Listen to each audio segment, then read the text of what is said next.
उस जमाने में एक गांव में करमचंद नाम का एक आदमी रहता था। उसकी परचून की दुकान थी। उसकी आय से किसी तरह वह अपना और अपने एकमात्र बेटे रामदास का पेट भरता था। रामदास गांव के ही एक स्कूल में पढ़ता था। पढ़ने लिखने में वह बहुत ही होशियार था। उसके अच्छे स्वभाव के कारण शिक्षक और सहपाठी सभी उससे खुश रहते थे। एक दिन दुर्भाग्य से उसके पिता करमचंद की मृत्यु हो गई। हाय बापू, आज तुम भी मुझे इस दुनिया में अकेला छोड़कर चले गए। धैर्य रखो बेटा, ईश्वर को शायद यही मंजूर था। अब तुम्हें ही अपने पिता का अधूरा काम पूरा करना है। उसका पढ़ना लिखना बंद हो गया और वह अपने पिता की दुकान पर बैठने लगा। ओह, सुबह से शाम हो गई, लेकिन एक भी ग्राहक नहीं आया। यदि यही हाल रहा तो कुछ ही दिनों में भूखे मरने की नौबत आ जाएगी। और जब रामदास को वास्तव में यह लगा कि उस दुकान से गुजर बसर करना मुश्किल है, तो उसने वह दुकान एक सेठ के हाथों बेच दी। लो भाई,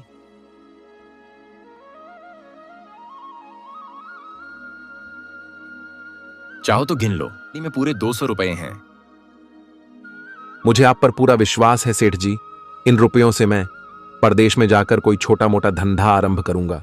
एक जहाज में सवार हो वह परदेश रवाना हुआ। कई दिनों बाद उसका जहाज एक देश की बंदरगाह से जाकर लगा।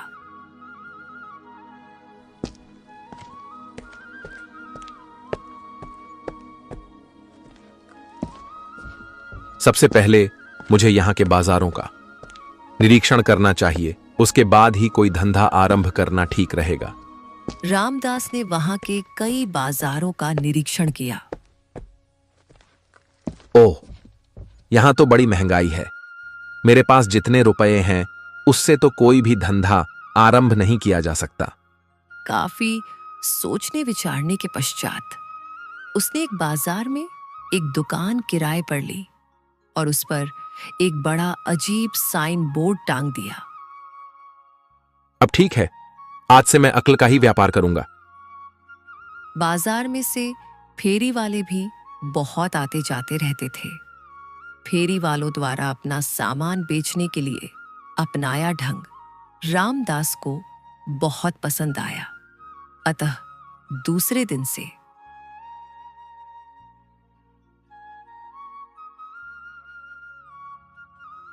अकन्ने दो, अकन्ने दो। कुछ लोग उसकी दुकान के आगे खड़े होकर उसकी हंसी उड़ाने लगे। भला अक्ल भी कहीं बिकती है? कितना मूर्ख है ये लड़का। आखिर अक्ल खरीदेगा कौन? अरे भाई, मान भी लो कि किसी को अक्ल की जरूरत भी पड़ जाती है, तो वह भला इस छोकरे से कईयों अक्ल खरीदेगा? अक्ल की तो अभी इसे खुद ही जरूरत है। बेशक इस समय हंस लो, लेकिन एक दिन मैं तुमसे अपनी अक्ल का लोहा मनवाकर ही रहूंगा। वास्तव में रामदास अपनी धुन का पक्का था। उस पर लोगों के खिल्ली उड़ाने का रत्ती भर भी प्रभाव न पड़ा और वह उसी प्रकार आवाजें लगाता रहा, यहां तक कि उसकी दुकान की चर्चा नगर भर में होने लगी।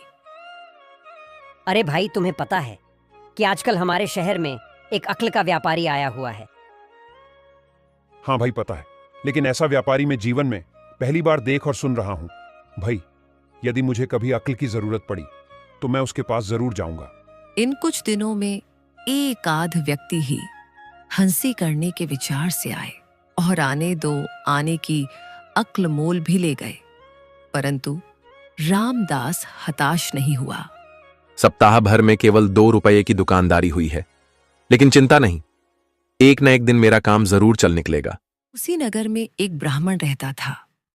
उसके पास बहुत धन था, पर था वह बड़ा कंजूस। उसके लड़के का नाम चंद्रमणि था, लेकिन वह बहुत मूर्ख था। एक दिन सुबह के समय, अरे मूर्ख, ये तू क्या कर रहा है? पिताजी, अक्ल की खेती कर रहा हूं ताकि आप और मैं इस दुनिया के सबसे अधिक अक्लमंद कहलवाने जाने लगे। हे प्रभु, न जाने कब इसकी अक्ल की खेती पकेगी। एक दिन चंद्रमणि जब किसी काम से बाजार गया तो रामदास की दुकान के सामने से होकर गुजरा। आए, अक्ल की दुकान, क्यों ना भाव पूछ लूं? यदि सस्ती मिली तो अपने और बापू के लिए ढेर सारी खरीद लूंगा। क्यों भाई, अक्ल कितने रुपये मन दे रहे हो? श्रीमान जी, मैं अक्ल तोलकर नहीं बेचता। हाँ, जितने की कहो उतने की दे दूंगा। उफ, कितने की खरीदूं? कुछ समझ में नहीं आ रहा। कहीं ऐसा ना हो कि महंगी खरीदने पर बापू की डांट खानी पड़े। हाँ, आया दिमाग में, क्यों ना पहले एक आने की खरीद ली जाए। यदि बापू ने सस्ती कही तो और ले जाऊंगा। कौन सी अक्ल की कमी हुई जा रही है?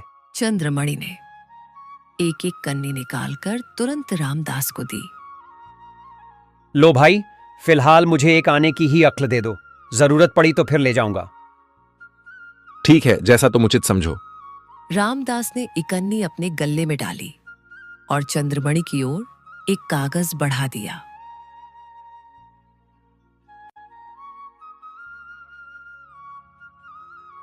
चंद्रमणि में वह कागज लेकर अपने घर की राह ली। आहा, जब मैं बापू को बतलाऊंगा कि मैंने मात्र एक आने में अक्ल खरीदकर कितनी अक्लमंदी का काम किया है, तो वे कितने प्रसन्न होंगे। बापू, ये देखो, मैं एक आने में कितनी सारी अक्ल मोल लेकर आया हूं। ऐसा करो, इनमें से आधी तुम चबा डालो और आधी मैं निगल लेता हूं। क्या कहा? एक आने की अक्ल? जरा इधर तो दिखा। जब दो आदमी आपस में लड़ रहे हों तो उसे खड़े होकर देखना बुद्धिमानी नहीं है। अरे मूर्ख, निकम्मे, तूने एक आना यूं ही कुएं में फेंक दिया। भला कौन नहीं जानता कि दो आदमियों की लड़ाई को खड़े होकर देखना ठीक नहीं। अपने मूर्ख बेटे को मारने पीटने व डांटने फटकारने के बाद ब्राह्मण दौड़ता हुआ रामदास की दुकान पर पहुंचा। अरे बेईमान, तूने मेरे लड़के को मूर्ख जानकर ठग लिया है। मेरे पैसे वापस कर, वरना मैं सिपाहियों को खबर करता हूं। आप व्यर्थ ही नाराज हो रहे हैं श्रीमान जी। आपका लड़का अपनी इच्छा से अक्ल खरीद कर ले गया था। फिर भी यदि आप चाहें तो मेरी चीज मुझे वापस करके अपने पैसे वापस ले सकते हैं। ले अपनी चीज और मेरे पैसे वापस कर। ऐसे नहीं श्रीमान जी, आपको लिखकर देना होगा कि आज से आपका लड़का मेरी दी शिक्षा को नहीं मानेगा और जहां दो आदमी आपस में लड़ते होंगे वहां वह खड़ा रहकर उनकी लड़ाई देखता रहेगा। नहीं, मैं ऐसा लिखकर नहीं दे सकता। अब तक वहां एकत्रित हो गए लोगों ने रामदास का पक्ष लिया। पंडित जी, ये लड़का ठीक ही तो कह रहा है। इसकी बात मानिए और अपने पैसे वापस ले जाइए। ठीक है, यदि ये सब यही कहते हैं तो मैं लिखे देता हूं। ला रे लड़के, एक कागज और एक कलम दे। रामदास ने तुरंत एक सादा कागज और एक कलम उसकी ओर बढ़ा दिया। ब्राह्मण ने रामदास का कहा उस पर लिखा और पैसे लेकर अपने घर की राह ली। उस देश के राजा की दो रानियां थीं।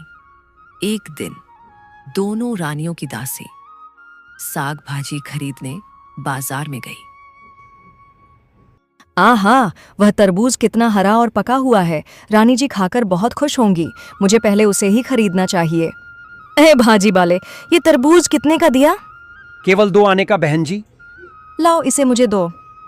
परंतु इससे पहले कि दुकानदार पैसे लेकर तरबूज दूसरी वाली दासी को दे पाता, तभी दूसरी दासी की भी दृष्टि उस तरबूज पर पड़ी। ठहरो भाजी वाले, यह लो 3 आने और ये तरबूज मुझे दो। और इससे पहले कि दुकानदार कुछ बोल पाता, पहली दासी ने 3 आने उसके हाथों में थमा दिया। नहीं भाजी वाले, पहले तूने पैसे मुझसे ठहराए हैं। ले पकड़ 2 आने और तरबूज मुझे दे। नहीं, यह नहीं हो सकता। मैं तुझे इससे पहले तरबूज के पैसे दे चुकी हूँ। यह तरबूज मुझे दे। अरे बाप रे, ये दोनों तो झगड़ने लगीं। कहीं बात मारपीट तक न पहुंच जाए। मुझे तुरंत खिसक लेना चाहिए। आज मैं तेरे सारे बाल उखाड़ कर ही छोड़ूंगी। और मैं तुझे भूतनी बनाकर ही रहूंगी। अरे, ये दोनों औरतें आपस में क्यों लड़ रही हैं? जानना चाहिए। एक तो चंद्रमणि था ही मूर्ख, दूसरे उसे अपने पिता द्वारा रामदास को दिए गए बच्चन का भी